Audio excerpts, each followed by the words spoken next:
ስራ የጨረስኩት ከሌሊቱ 6 ሰዓት ነው። ረመዳን ስለሆነ እኩለ ሌሊት ነው ምንዘጋው።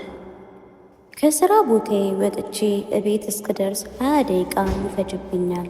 ቤት ገብቼ ልብሴን ቀይሬ ማድ ቤት ስገባ እነሆ ከሌሊቱ 7 ሰዓት ሆኖ ነበረ። ታዲያ በዚህ ሰዓት እንቅልፌን ወዲያ ጥዬ ፓስታ ለመስራት ወስኛለሁ። በእርግጥ በነጋው ስራ ከመግባቴ በፊት መስራት እችላለሁ። ስራ የምጀምረው ከቀኑ 8 ሰዓት ነው። ሆኖም ግን ሲነጋ ያ ስንፍና የመጡ ላላስፈላጊ ወጪ እንዳያጋልጠኝ የወሰንኩት ውሳኔ ነው። የምሰራው ምግብ በተለምዶ ፓስታ በስጋ እየተባለ ይጠራል። የምፈልገውን ነገሮች በሙሉ በጥንቃቄ ካስተካከልኩኝ በኋላ እነሆ ወደ ስራ ገብቻለሁ። ሽንኩርትና ቲማቲሙን እነሆ በአንድ ላይ እፈጫቸዋለሁ። ምክንያቱም ሽንኩርትና ቲማቲም የሚበስለው አንድ ላይ ነው።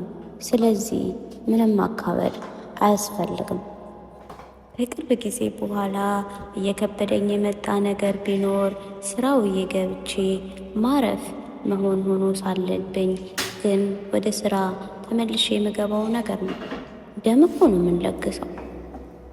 ይህንን ነገር በብዙ ካሰብኩበት በኋላ መፍትሄ የሚሆነው አንደኛ ሀብታም ሆኖ የራሴን ሰራተኛ መቅጠር ሲሆን፣ ሁለተኛ ደግሞ መሞት እንደሆነ ተረድቻለሁ። ሁለቱም አሁን ላይ የማይሆን ሀሳብ ስለሆነ ራሴን ማበረታታት ጀምሬያለሁ። ይሄ መላጊያ ማንኪያ ለመጀመሪያ ጊዜ ጎጆ ስወጣ የገዛሁት እርሴ ነበረ። ነገር ግን ተሰበረ። ልቤ ቢሰበርም በፍጹም አልጠለውም ብዬ መልሼ መሳቤ ውስጥ አስቀምጡት። በምስሉ ላይ እንደተመለከታችሁት ስጋ ወደ ቁሌቱ ጨምሬያለሁ። ምክንያቱም የምሰራው ፓስታ በስጋ ነው። አሁን የእቃ ማጠቢያውን በደንብ አድርጌ ካጠብኩኝ በኋላ ፓስታዬን በጥንቃቄ አጥልዬዋለሁ። የማያልቅ ነገር የለምና እነሆም ፓስታዬ አለቀ። አልሰራም ብዬ በተኛ ኖሮ እንቅልፍም እስከዚህ ሰዓት ድረስ አይወስደኝም ነበረ።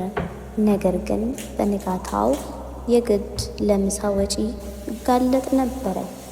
አሁን ፓስታዬን አንድ ላይ አደባልቄ አስቀምጠዋለሁ። ስለዚህ